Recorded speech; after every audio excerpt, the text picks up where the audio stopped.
Dios les bendiga, hermanos. Pues estamos dando inicio una vez más a este estudio de Hechos. Reiniciamos la semana pasada, pues lamentablemente no pudimos subir el mensaje, no pudimos compartir por algunas situaciones técnicas y de organización un poco en la cuestión del trabajo que estamos haciendo. Pero damos gracias al Señor que podemos seguir adelante, podemos seguir compartiendo. Y vamos a continuar, hermanos, con este estudio del libro de los Hechos. Hoy vamos en el capítulo 16, versículo 30. Vamos prácticamente casi a la mitad de este libro que tiene 28 capítulos. Entonces, comentábamos que a partir de este capítulo 15, que habíamos estudiado del concilio en Jerusalén, empieza el segundo viaje misionero de Pablo.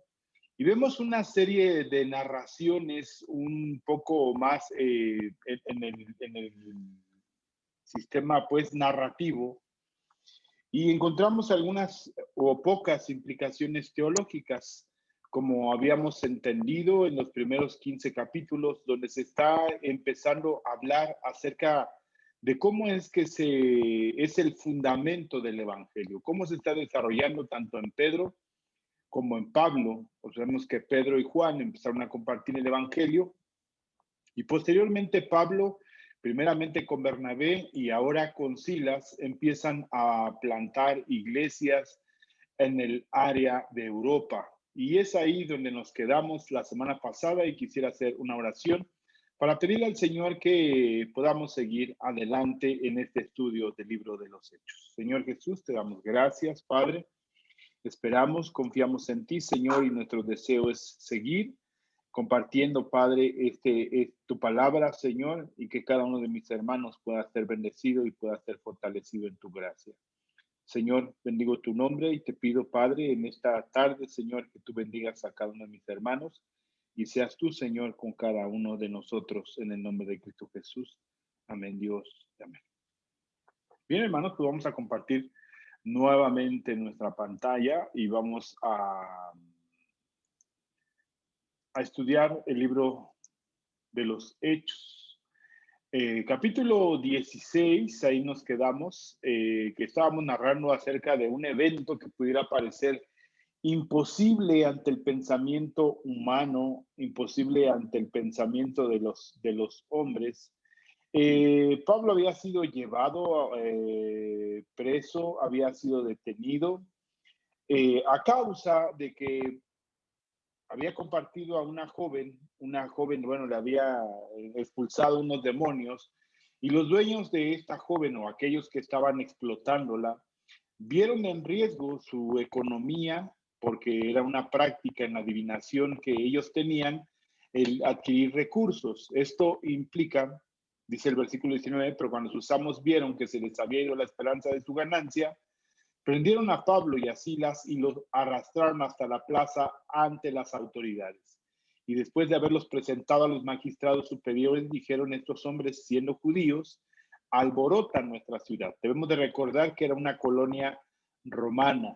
Y al ser una colonia romana gozaba de muchos derechos en cuanto a darle ciudadanía romana a sus ciudadanos. Entonces ellos apelaron a esos derechos, a esas prácticas, inclusive algunas prácticas religiosas se consideraban parte de lo que es Roma. Dicen, y después de haberlos presentado a los magistrados superiores, dijeron: estos hombres, siendo judíos, alborotan nuestra ciudad y proclaman costumbres que no nos es lícito aceptar ni observar, puesto que somos romanos. Y ese es el fundamento de su reclamación, de que estaban incitando a cambiar costumbres que eran propias del pueblo romano y que ellos no estaban acostumbrados. Y nuevamente los toman por la cuestión de la etnia, que son judíos. Al principio comentábamos que llegaron a una colonia romana donde no había una gran cantidad de judíos. Para tener una sinagoga en esta ciudad de Filipos no había una sinagoga, sino solamente un grupo de mujeres que oraba junto al río. De ahí vimos la conversión de Lidia, una mujer que era temerosa de Dios y creyó en el Señor Jesucristo, lo llevó a su casa, y cuando iba nuevamente a orar al río, esta joven declaraba que eran hombres de Dios, que eran misioneros, que estaban hablando la palabra del Dios Altísimo, y que no fuera verdad era cierto, pero lo que Pablo pretendía es que no se le relacionara con este tipo de individuos, y entonces en el nombre del Señor Jesucristo expulsa esos demonios, y ellos fue donde se vio en riesgo su ganancia. La multitud se levantó, versículo 22, a una contra ellos, y los magistrados superiores, rasgándoles sus ropas, ordenaron que los azotaran con varas, y después de darlos muchos azotes, los echaron en la cárcel, ordenando al carcelero que los guardara con seguridad, el cual, habiendo recibido esa orden, los echó en el calabozo interior y los aseguró con los pies en el cepo. Decíamos hace 2 semanas acerca de que si del 24 nos pudiéramos saltar el versículo 35, son 11 versículos que algunos autores han dicho que fueron agregados. Algunos, nosotros creemos con toda claridad que si está el día de hoy en nuestras Biblias, podemos tomarlo como algo que es válido en la palabra del Señor, que es, aunque pudiera parecer un hecho sin precedentes, aunque tenemos, hermanos, la liberación de Pedro en 2 ocasiones, primero por un ángel del Señor que los sacó y los llevó en el capítulo 12, en el capítulo 5 de la misma manera es liberado Pedro, y vemos, hermano, cómo el Señor actúa con ese poder. Aquí lo que para mucha gente le parece intrascendente o le parece como que algo que pudo haber sido agregado es la cuestión del temblor. Y es ahí donde vamos a tratar de leer. Decíamos entonces, si nosotros tratáramos del versículo 24, el cual habiendo recibido esa orden, los echó en el calabozo interior y les aseguró los pies en el cepo. Si nos saltamos al 35, cuando se hizo de día, los magistrados superiores enviaron a los oficiales diciendo: suelta a esos hombres. El carcelero comunicó a Pablo estas palabras diciendo: los magistrados superiores han dado orden de que os suelte, así que salid ahora e id en paz. Podemos parecer decir en esta narración para que a partir del capítulo 25 entra un evento sobrenatural, donde algunas situaciones el Señor mueve la propia naturaleza y provoca un temblor que permite que haya una liberación de Pablo y de Bernabé, que ellos, hermanos, decidieron no escapar, que lo más práctico en el sentido humano sería salir corriendo, salir huyendo, pero no era por su propósito, sino el cumplir los propósitos de Dios. Muchas veces, hermano, pueden suscitarse en nuestras vidas algunas circunstancias que nos apoyan a guardar la vida, pero este no era el interés de Pablo. El interés de Pablo era manifestar y presentar el evangelio del Señor. Hoy en día, hermanos, vemos algunas veces y algunas situaciones que la gente dice que si se abre una puerta o si se cierra una puerta es de parte de Dios. Sí creemos en eso, pero hay ocasiones que a veces Dios está probando nuestro corazón. Y aquí en este evento vemos que Pablo, pues, lo que pudo haber hecho es salir, salir huyendo, salir corriendo junto con Silas y encontrarse con Lucas y encontrarse con Timoteo, pero no fue así. Inclusive hubieran dejado, por eso es que este evento, en esta narrativa, a muchos les pudiera parecer inverosímil, porque este hombre iba a, a suicidarse en el sentido de al ver que los prisioneros habían escapado y Pablo le impide que él cometa ese acto en contra de su propia vida. Dice entonces el versículo 25, como a medianoche, Pablo y Silas oraban y cantaban himnos. Esto es muy interesante porque vemos de alguna manera que la carta que está escrita a los filipenses, que es en Filipos, que ya hablamos de ello, Pablo habla mucho del gozo en el que fue o está fundamentado esta iglesia, eh, donde se fundamentó una iglesia fuerte. Y ahorita vamos a hablar acerca de esta iglesia de Filipos, que es donde nos lleva este evento y esta práctica y esta conversación que tuvo Pablo con los magistrados para que se pudiera plantar una iglesia donde no había una sinagoga, una iglesia donde había una repulsión romana hacia toda práctica religiosa, contraria a las propias prácticas romanas. Y a las mujeres se les permitía orar en el río, se les hacía.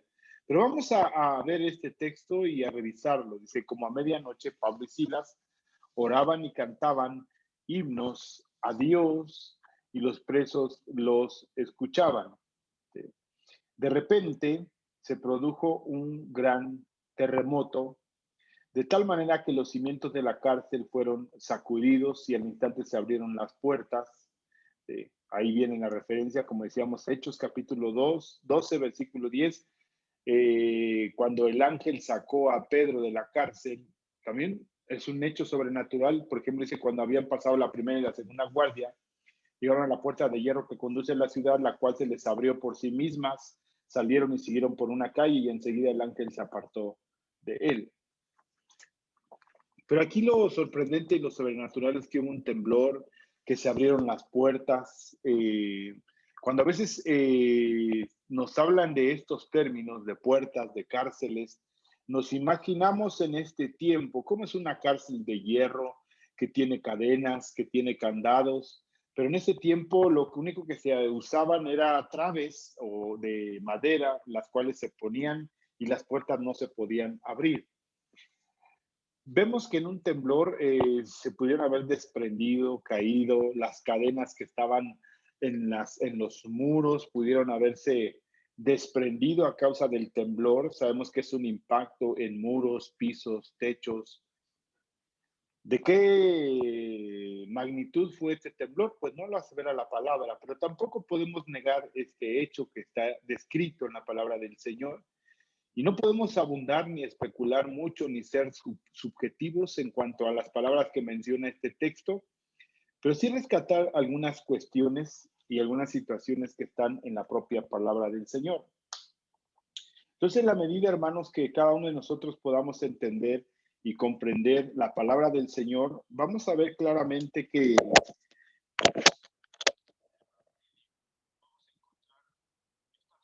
en donde el Señor siempre va a actuar con poder, con autoridad, con sobrenaturalidad. Y es ahí donde el Señor está demostrando que Él tiene dominio y soberanía sobre las cosas naturales, sobre todas las cosas creadas, porque Él es el Todopoderoso. Aunque a muchos autores quizás les hace difícil entender y comprender el porqué de este evento, nosotros podemos con toda claridad, hermanos, comprender que Dios obra conforme a su gracia y conforme a su misericordia. Dice entonces que las cadenas se soltaron, es ahí donde vemos este evento, pero una similitud con lo que pasó en Hechos capítulo 12 con Pedro. Aquí se les apareció un ángel del Señor y una luz brilló en la celda, y el ángel tocó a Pedro en el costado y lo despertó diciendo, levántate pronto, y las cadenas cayeron de sus manos. Aquí, hermanos, en la narrativa de Hechos capítulo 12 pudiera parecer un acto mágico o un acto espiritual de una injerencia de una entidad espiritual ante el mundo natural. Y vemos que eso está descrito en la palabra. Y quizás, hermanos, esos a muchos les ha puesto en duda en la manifestación de los dones del Señor, en la manifestación del poder, en la manifestación de la gracia. De esta misma manera, hermanos, podemos encontrar que Dios puede intervenir, hermanos, sobre las situaciones naturales. Y no necesariamente para provocar un desastre, sino para, en este momento que estamos leyendo y describiendo, ¿sí?, traer la libertad del apóstol Pablo y de Silas, pero la libertad no para que escaparan. Eso es lo interesante que pudiéramos rescatar de la narrativa de este texto. Entonces, si encontramos claramente el objetivo del Señor, pues no era que huyeran o que salieran, sino para manifestar la salvación a un hombre que era el carcelero. Es ahí, hermanos, donde muchas veces pueden entrar en conflicto nuestro pensamiento, puede entrar en conflicto nuestra alma, y verdaderamente entender cuáles son los propósitos del Señor. Porque si describiéramos este texto y dijéramos fue el temblor para que escaparan, no es así, porque no huyen, sino se someten bajo la autoridad y el principio de a qué los había enviado el Señor al pasar por esta región de Macedonia y especialmente quedarse en la iglesia de Filipos. Entonces, hermanos, Vemos que de esta iglesia que surge en Filipos está una mujer llamada Lidia, una joven que estaba endemoniada, un carcelero de origen romano, el cual él y toda su familia. Y posteriormente podemos encontrar que el que se queda a cargo en esta ciudad, por el texto mismo, es Lucas, que se queda encargado en la ciudad de Filipos, cuidando, enseñando, ministrando a este grupo de gente. Y ahorita lo vamos a decir por qué. No solamente son pensamientos e ideas, sino el propio texto nos puede dar esa pequeña luz en cuanto a lo que el Señor quiere comenzar en ese lugar. Porque si no hubieran quedado hermanos, como 2 personas tuvieran que haber salido, huido de la ciudad, sin dejar fundamentados, con consuelo, con fortaleza a los hermanos de Filipos. Vemos que este grupo se fue consolidando, porque Lidia fue su casa y su familia.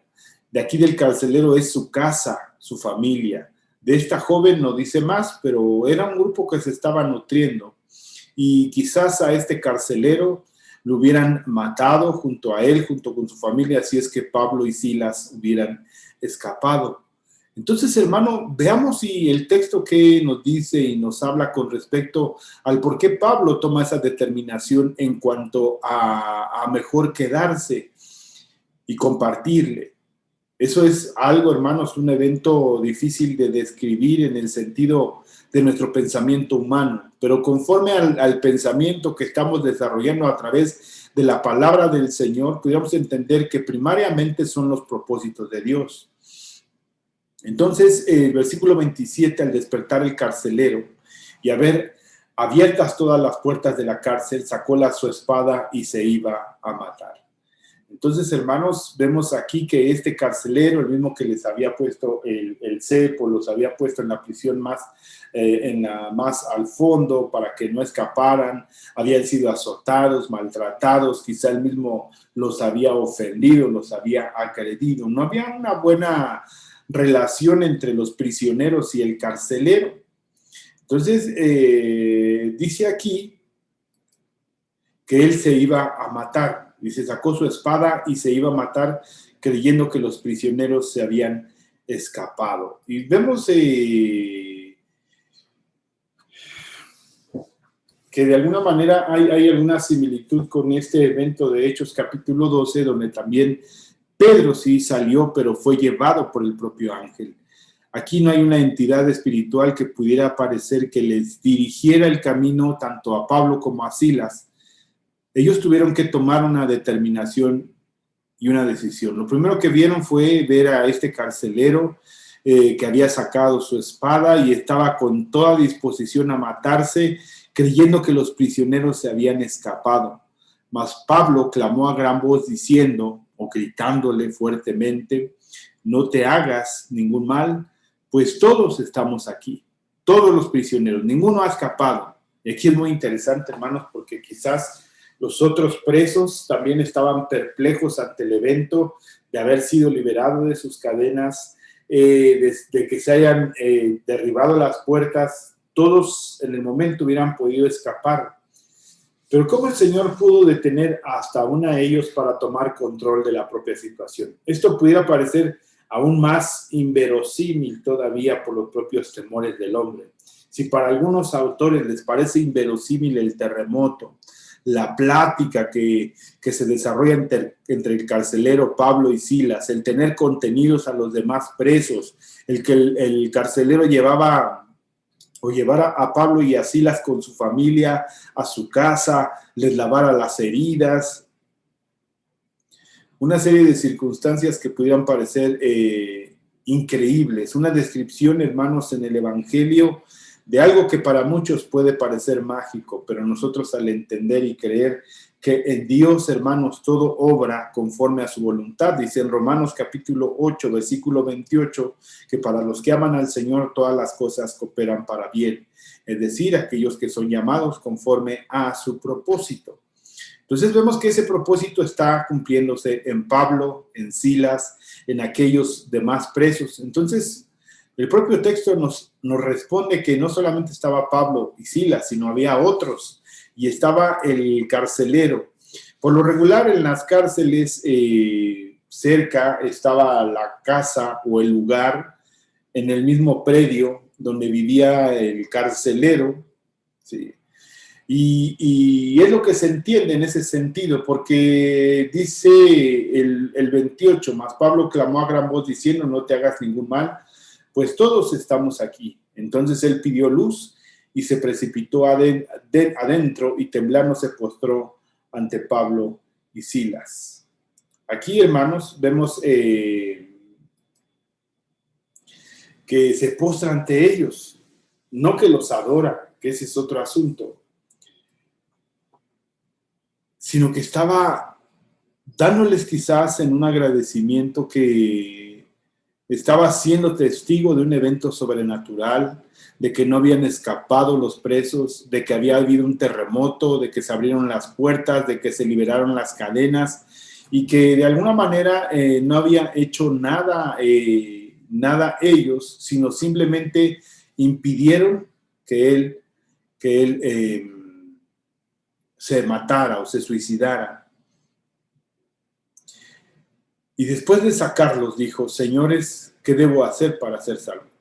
Aquí es donde surge una situación de que quizás él había conocido la historia de lo que había acontecido con esta joven, de lo que habían estado predicando, de lo que habían estado enseñando. Además, el impacto que podemos ver también, Pablo y Silas oraban y cantaban himnos a Dios, y los presos los escuchaban. Quizás este hombre, sorprendido el por qué no están lamentándose, por qué no están maldiciendo, por qué no están gritando. Y podemos encontrar, hermanos, de alguna manera que Pablo en la carta a los Filipenses habla mucho de ese gozo en el cual se está compartiendo el evangelio del Señor, de cuál ellos están gozando y están disfrutando de las bendiciones de nuestro Dios. Entonces aquí viene una respuesta que ya ellos tenían clara después del concilio. Pablo ya lo tenía de todo momento. Este es un gentil, ¿sí? Entonces aquí se marca un texto que hemos entendido, que hemos conocido, que hemos leído de Romanos capítulo 10.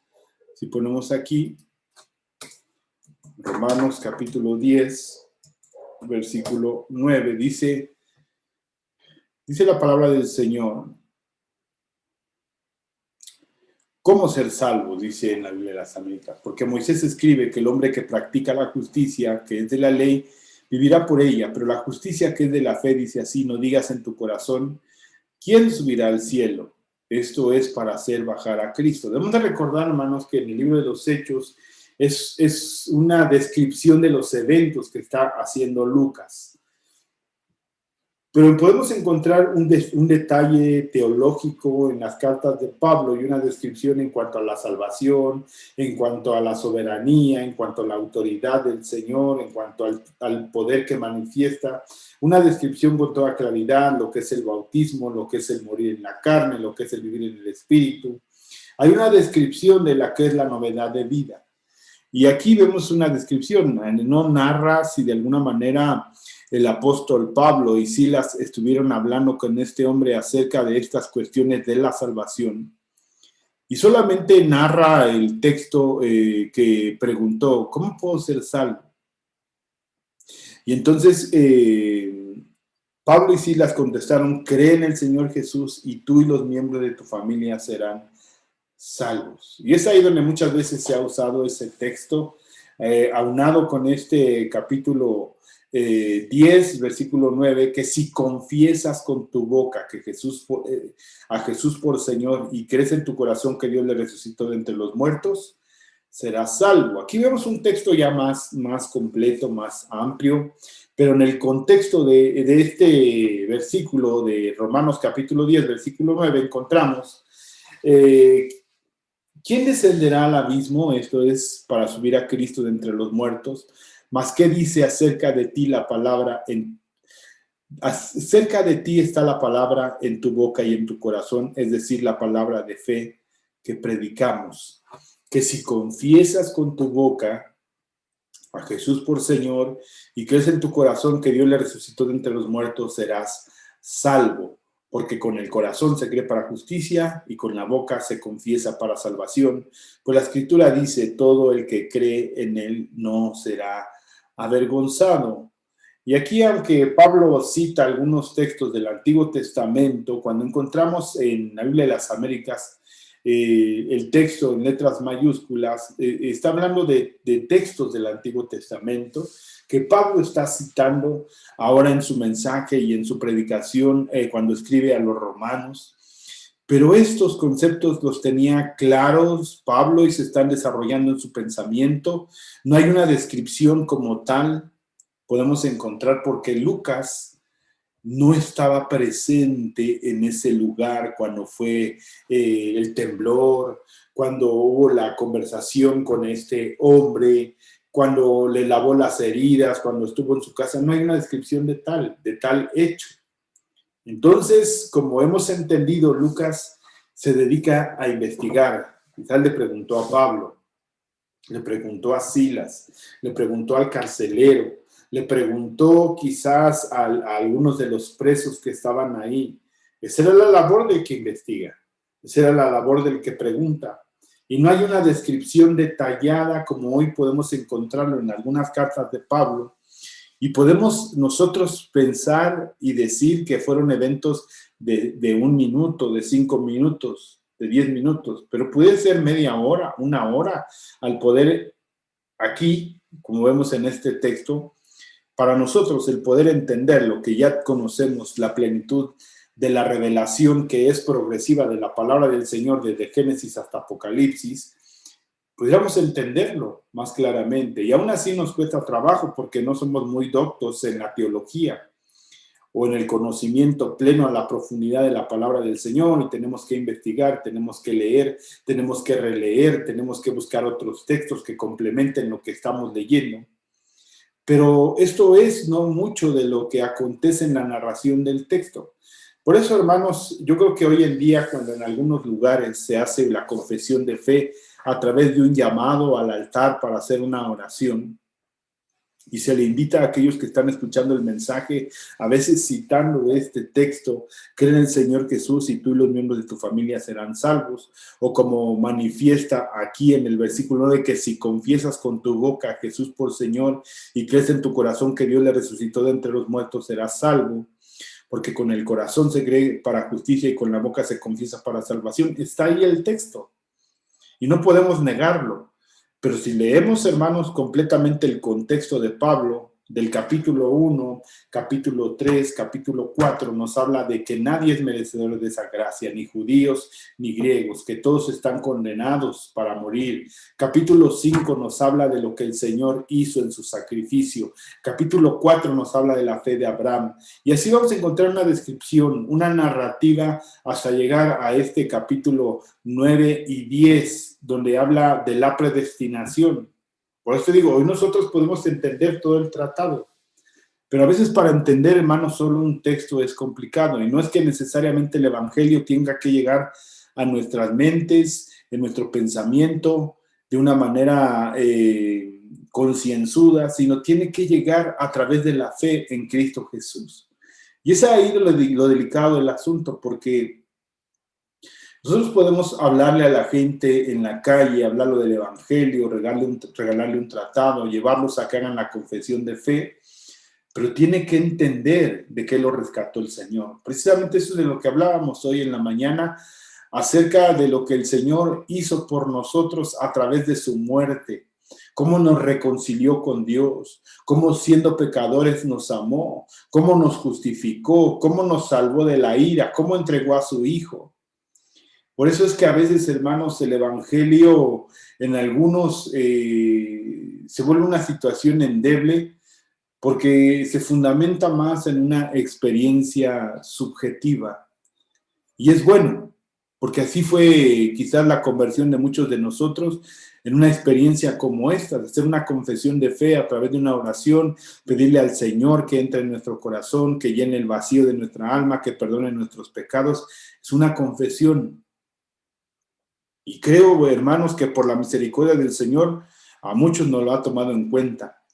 Pero a través del conocimiento de la palabra del Señor es que esa confesión que se hace en algún momento subjetiva, porque es la experiencia personal, empieza a hacerse objetiva a través del conocimiento de la propia palabra del Señor, que nos dice de dónde nos rescató, por qué es necesaria la salvación, a dónde nos lleva Dios, qué es lo que hizo Cristo, desde cuándo planeó todo esto, por qué era necesario que el Señor manifestara esta vida a nosotros, por qué es necesario, hermanos, entender que estábamos muertos en nuestros delitos y pecados y Él nos trajo a novedad de vida, que estábamos sin Dios, que estábamos sin esperanza. Y a veces, hermanos, lamentablemente por eso, algunos hermanos han dicho, y es que el evangelio se ha abaratado de esa manera. Yo creo que la salvación es por gracia, porque está así descrito en Hechos capítulo 15, versículo 11. No hay ninguna otra condición, no hay condición, pero lo que nos va a llevar a un desarrollo, una claridad, un crecimiento, una búsqueda de la santidad de Dios, es primero que tengamos esa comunión con el Señor a través del Espíritu Santo y con las Escrituras. Por eso, hermanos, quise detenerme aquí en este texto y muestran esto. Es algo que es fundamental, la confesión, pero el Señor Jesucristo únicamente los puede salvar. Entender que Cristo es el único medio. Ahí es donde nos tardaremos en explicar, y es lo que no narra el texto. Si Pablo y Silas le explicaron a este hombre detalladamente, se sentaron con él, que yo creo que sí, hermanos, porque Pablo en la labor que hace al llegar a una ciudad se queda no solamente un día, no solamente 3 días, a veces se queda semanas, algunas veces meses, a compartir, a enseñar, a ministrar. Me recuerdo algo que en algún momento decía el hermano Paul Washer acerca de que hay gente que es necesario dedicarle el tiempo y compartirle el evangelio. Él narraba en alguna ocasión que había un hombre que le decía, es que no entiendo de qué me salva el Señor o por qué necesito la salvación. Y dice que él se quedó platicando con él 3, 4, 5 horas, un día, 2 días. No, dice el hermano, si fue corrido, si estuvo platicando su experiencia personal, hasta que este hombre pudiera tener la claridad de quién es Cristo, de lo que es el evangelio, de qué lo salvó, hacia dónde lo lleva. Y eso es lo que tenemos que buscar, hermanos, y eso a veces se desarrolla en el propio discipulado del Señor, en la congregación, en el estudio de la palabra. Y algunos pudieran decir, bueno, y el ladrón de la cruz, pues también fue una confesión, y es ahí donde está la fe del Señor, en que por la fe podemos tener acceso a esa gracia, a esa bondad y esa misericordia que el Señor tiene para cada uno de nosotros. Entonces, en eso está nuestra confianza, hermanos, en eso está nuestra fe, está nuestra esperanza en el Señor. Pero lamentablemente mucha gente hace esta confesión de fe, si ya soy salvo. Y de alguna manera por no congregarse, por no leer la Biblia, esa experiencia que es real, en algún momento se vuelve subjetiva. Y es ahí, tendríamos que hablar un poco de la predestinación de la que en su momento hemos estado hablando. Cuando verdaderamente coincide nuestra entendimiento y esta proclamación de fe en el Señor, esta confesión, con la voluntad y el designio del Señor para cada uno de nosotros. Sabemos que Dios tiene un tiempo para cada uno de nosotros. Él, conforme al llamado, a la escogencia que ha tenido con cada uno de nosotros. Es algo complejo. Pero podemos entender, hermanos, que de alguna manera el crecimiento y el desarrollo y el entendimiento del Evangelio tiene que irse desarrollando y creciendo en nuestras vidas. Y por eso hemos estado hablando de esta carta este libro de los Hechos.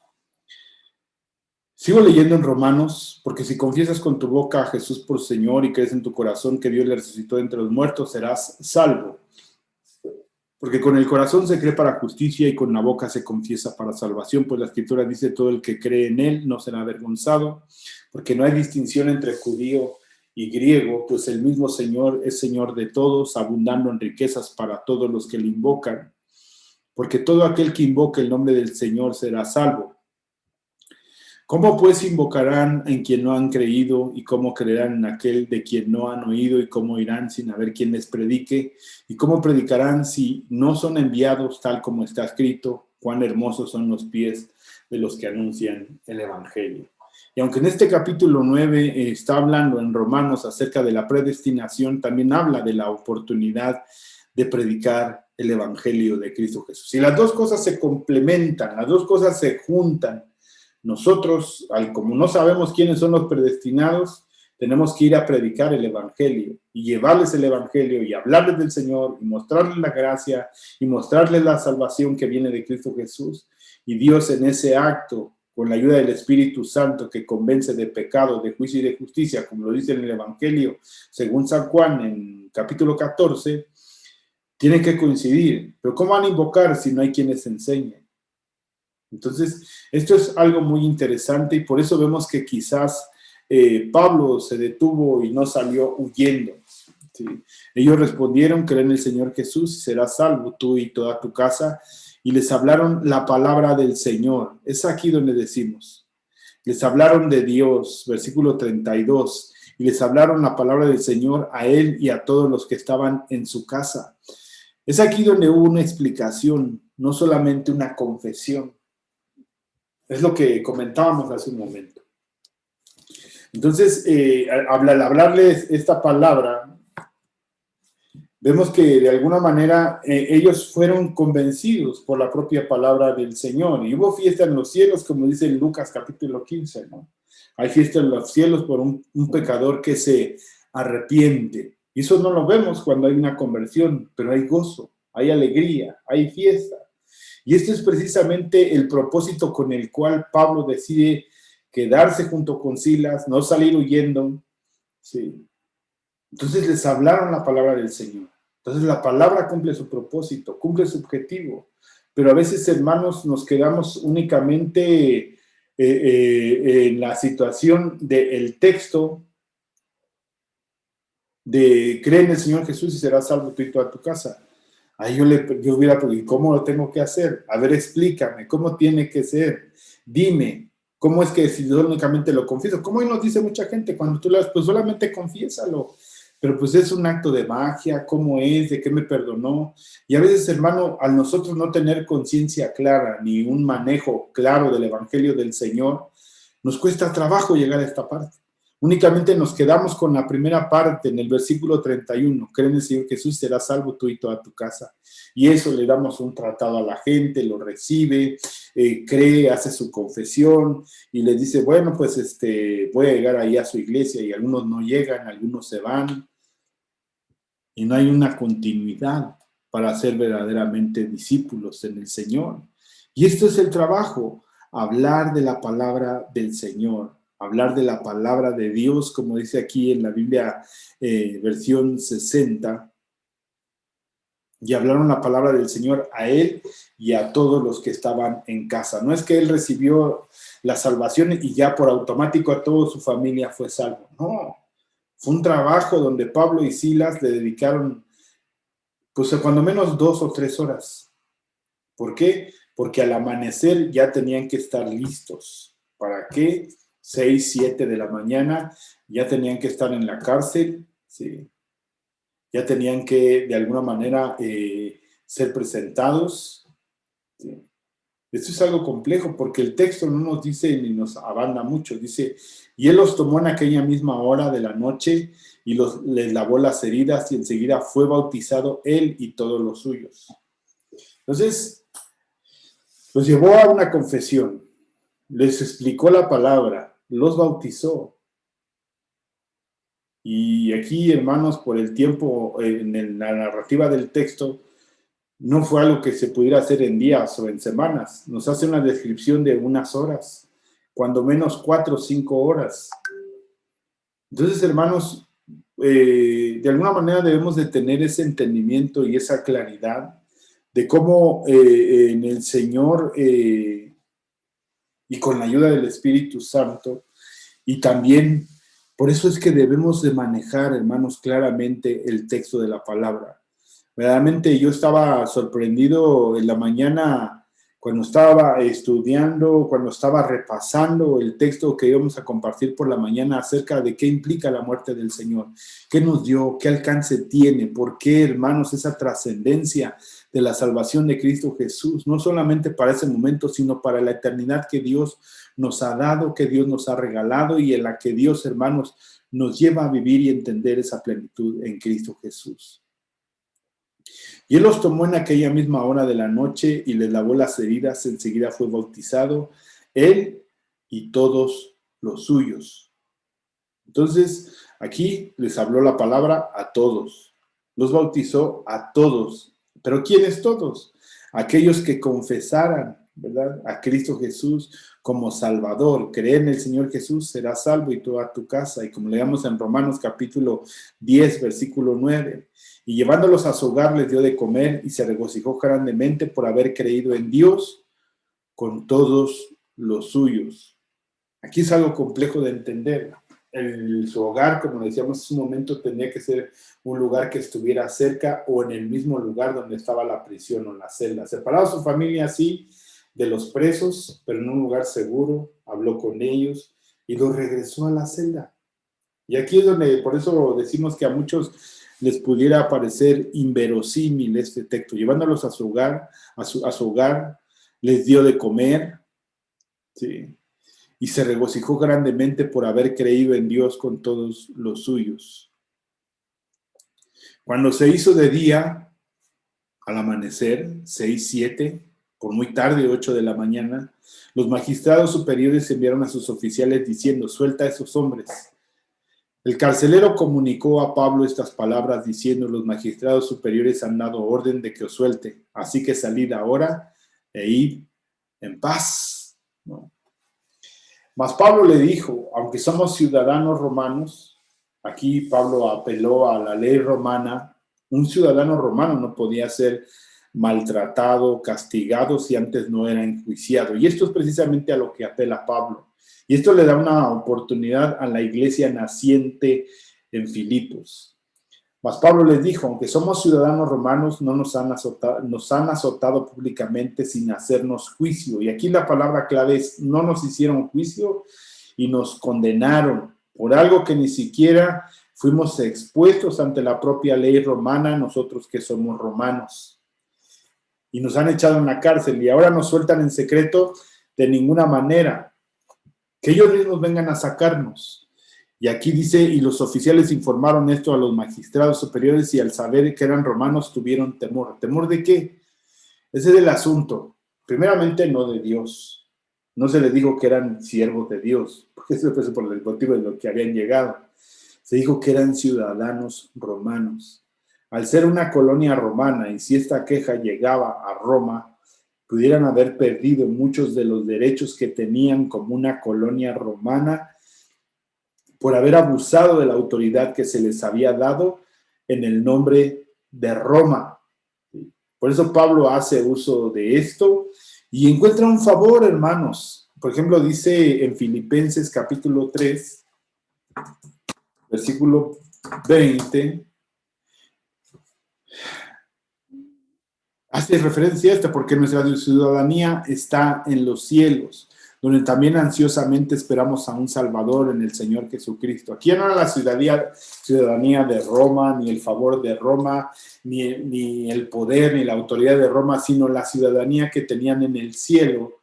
Entonces Pablo les lleva de la mano a decir: es que es más grande la ciudadanía que el Señor nos ha dado, es más grande el amor, es más grande la autoridad, es más grande la bondad que el Señor nos ha permitido tener y adquirir a través de la salvación que nos ha dado al hacernos ciudadanos en los cielos, ¿no? Y esto se repite en otros textos más. Filipenses 9, así pues ya no sois extranjeros ni advenedizos, sino que sois conciudadanos de los santos y son llamados la familia de Dios. Solamente comportaos de una manera digna del Evangelio de Cristo, de modo que, ya sea que vaya a veros o que permanezca ausente, pueda oír que vosotros estáis firmes en un mismo espíritu, luchando unánimes por la fe en el Evangelio. Si habéis, pues, resucitado con Cristo, buscad las cosas de arriba, donde está Cristo sentado a la diestra de Dios. Vosotros, en cambio, os habéis acercado al monte Sión, a la ciudad del Dios vivo, la Jerusalén celestial, y a miradas de ángeles. Entonces encontramos, que estos eran los derechos a los que estaba apelando Pablo. Y quizás algunos de esos filipenses tenían el beneficio y la bondad, hermanos, sí, de ser ciudadanos romanos. Entonces Pablo les dice, pues no se preocupen de eso. Es más alta la ciudadanía en los cielos que tenemos que la propia ciudadanía romana. Entonces, dice aquí, versículo 38, y los oficiales informaron esto a los magistrados superiores, y al saber que eran romanos tuvieron temor. Entonces vinieron y les suplicaron. Y después de sacarlos, le rogaban que salieran de la ciudad. ¿Sí? Cuando salieron de la cárcel, fueron a casa de Lidia, y al ver a los hermanos, los consolaron y partieron. Aquí es otro de los propósitos que se cumplen. Los consolaron y se fueron. ¿Sí? Y le rogaron que salieran de la ciudad para que no generaran más problemática con la gente que los estaba demandando, que estaba pidiendo, que les habían quitado sus ganancias, ni verse enfrentados a ellos con su autoridad. Entonces dijeron, por favor, los dejamos libres, ya váyanse. Y Pablo, en esa inteligencia, en esa sabiduría, aprovechó el momento. Quizás podemos ver, hermanos, que Pablo aprovechó ese momento para obtener un beneficio y naciera una iglesia en esta ciudad, porque vemos que había oposición para una sinagoga, para un pueblo judío. Y Pablo aprovecha, hermanos, para que de alguna manera también se fundamente una iglesia, que cuando leemos la carta, te invito a que leas la carta a los filipenses, puedas ver que era una iglesia, hermanos, que se gozaba, que sustentaba y sostenía a Pablo. Y como dije hace un momento, Lucas habíamos descrito que en este capítulo 16, precisamente se ve un involucrar en la narración del texto de Lucas, cuando habla de Lidia, habla en primera persona del plural, en nos quedamos, salimos, nos sentamos y comenzamos a hablar. Y a partir del capítulo 17 vuelve a tomar, hermanos, como un narrador externo. Después de pasar por Anfípolis y por Apolonia, llegaron a Tesalónica, donde había una sinagoga de los judíos, que es otra de las iglesias fuertes, la iglesia de Tesalónica, y que es de la que vamos a hablar la siguiente semana. Pero vemos, hermanos, que aquí se rompe otra vez la descripción del hecho. Ya no está hablando Lucas en la primera persona del plural, en nosotros estábamos, fuimos, nos convencieron, y aquí empieza a hacer una descripción a lo lejos en los hechos que investiga. Inclusive aquí, esto porque Lucas lo investiga, cuando dice los magistrados superiores enviaron a los oficiales diciendo suelta a estos hombres, y aquí habla de este diálogo que se tuvo, lo que se habló, y que fue lo que el Espíritu Santo permitió que quedara descrito en este libro de los Hechos. Pero creemos que hubo un beneficio, hermanos, que de alguna manera la iglesia, Lucas se queda a cargo, porque hasta posteriormente, hermanos, se vuelve a incorporar Lucas en la primera persona del plural, en la descripción y la narración del texto. Y pudiera parecer que ahí se fundamentó y se formó una iglesia fuerte, que no podemos decir que los magistrados se hicieron de la vista gorda, sino que se les permitió quizás como un favor a Pablo para que esto no llegara a oídos de Roma. Entonces, hermanos, aquí vemos que coinciden muchas de las situaciones que podríamos decir que eran inexplicables, ¿no? El decir, el que Pablo les habló, primero les inquirió que era ciudadano romano, apela a esa ciudadanía, ellos van, tienen temor, les suplican, Y de alguna manera él le dice, bueno, está bien, se va de la ciudad, va y consuela y fortalece a los hermanos, y de ahí se empiezan a reunir, y podemos verlo en la carta a los filipenses. Vamos a leer nada más unos 3 versículos. Filipenses capítulo 1, versículo 1. Dice, Pablo y Timoteo, siervos de Jesús, a todos los santos de Cristo que están en Filipos, incluyendo a los obispos y diáconos. O sea, se formó una iglesia. Ya había ancianos, ya había pastores, ya había obispos. Es la misma palabra aquí que se usa. Supervisores, obispos, pastores, ¿sí? Esa es la misma palabra, y diáconos. Entonces ya había una estructura.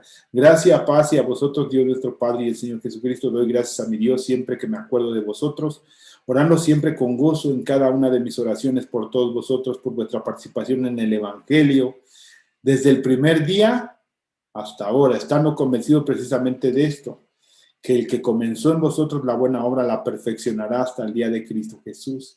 Es justo que yo sienta esto acerca de todos vosotros porque os llevo en el corazón, pues tanto en mis prisiones como en la defensa y confirmación del Evangelio, todos vosotros sois partícipes conmigo de la gracia, porque Dios me es testigo de cuántos os añoro, a todos con entrañable amor de Cristo Jesús. Y esto pido en oración que vuestro amor abunde aún más y más en conocimiento verdadero y en todo discernimiento, a fin de que escojáis lo mejor para que seáis puros y irreprensibles para el día de Cristo, llenos de fruto de justicia, lo que es por medio de Jesucristo para la gloria y alabanza de Dios. Entonces, hermanos, vemos que es una iglesia que está bien formada, bien fundamentada, bien establecida y desarrollada. Se cumplieron los propósitos. A veces lo mejor para Pablo hubiera sido salir huyendo, salir corriendo de aquella ciudad y ya no saber más de ellos, ¿verdad? Ya no saber más de ellos. Pero no, a veces, hermanos, aunque Dios a veces nos da la oportunidad de salir de un aprieto, hay que entender y conocer los propósitos de Dios. Pablo decidió quedarse, le dio la oportunidad de congraciarse con los magistrados. Estos magistrados de alguna manera pudieron haber accedido a que se formara una iglesia, porque ese fue el celo, hermano, de aquellos que estaban diciendo es que vienen a contradecir nuestras propias costumbres romanas. Pues el Evangelio, hermanos, vino a contradecir muchas de las costumbres romanas. Y si veían a los judíos como riesgo, mucho más a los cristianos, que hablan de ser maridos de una sola mujer, amar, honrar a la esposa, amarla, cuidarla, ser proveedor en el hogar, cuidar a los hijos. Todo lo que está descrito en Efesios capítulo 5 en cuanto a los derechos hacia los esclavos, de los esclavos hacia los patrones, del esposo a la esposa, de la esposa al esposo, y el capítulo 6 de los hijos hacia los padres, de los padres hacia los hijos. Todo esto, hermanos, era contrario a las costumbres romanas. Entonces, hubo una oportunidad de que el evangelio creciera en ese lugar donde había una oposición en el sentido político y social. Pero gracias a Dios que pudo proveer que Pablo se congraciara con esas autoridades y pudieran recibir el favor para que se desarrollara el evangelio en esta ciudad de Filipos. Hagamos una oración y démosle gracias al Señor y pidámosle que Dios sea bendiciendo la vida de cada uno de nosotros. Señor Jesús, te damos gracias, Padre. Bendecimos tu nombre y te pido, Señor, que seas tú con cada uno de mis hermanos, Señor, que realmente nos dispongamos a hacer tu voluntad y a caminar conforme, Señor, a tus propósitos, Padre eterno. Que no nos apresuremos, Señor, a tomar decisiones, sino que siempre, Padre, meditemos en tu palabra de una manera consciente. Nos llenemos de tu poder, nos llenemos de tu autoridad, Señor, a través de tu palabra y podamos entender tus propósitos, Señor. Para cuando vengan momentos, Señor, decisivos, donde tengamos que tomar una decisión apresurada, Señor, en si esperar o salir huyendo, Señor, tú nos proveas de una respuesta siempre para contribución del Evangelio, Señor, en el cual hemos creído y esperamos en ti, Cristo Jesús. Gracias, Señor. Amén. Pues Dios les bendiga, hermanos, el Señor sea con ustedes y le pedimos al Señor que Él los bendiga, los fortalezca en su gracia y en su misericordia. Nos escuchamos y nos vemos la próxima semana en el culto, el día domingo por la mañana, el día martes culto de oración, el día miércoles culto doctrinal, el día domingo por la mañana nuestro culto de adoración y por la tarde el estudio del libro de los Hechos. El Señor te bendiga y sea contigo, sea en tu familia y sea en tu casa. Bendiciones.